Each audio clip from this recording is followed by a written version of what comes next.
How to search data like this?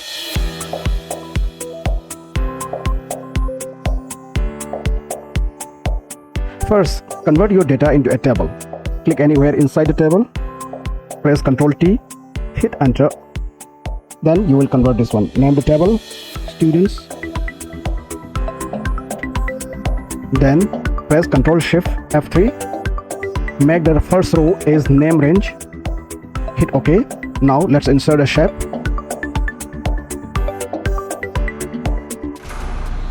Change the format like this. Now let's insert a search icon. Search. Let's select this one. Insert. Resize the search icon. Bring it here and fill the color like this. Now let's insert a text box. Draw the text box. Adjust the size. Click on properties. Link the cell with P6.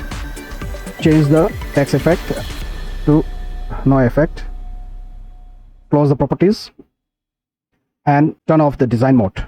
Now write the formula. Filter table students. Students is there. Then is number is required to make sure that the text we are entering in the text box is not a number. Then search.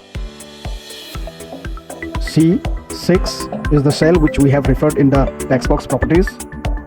What to text or what to search, or we will be searching with university. Bracket close.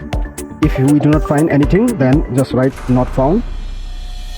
Hit enter.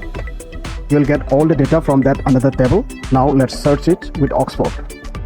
It will come like that. Kingston.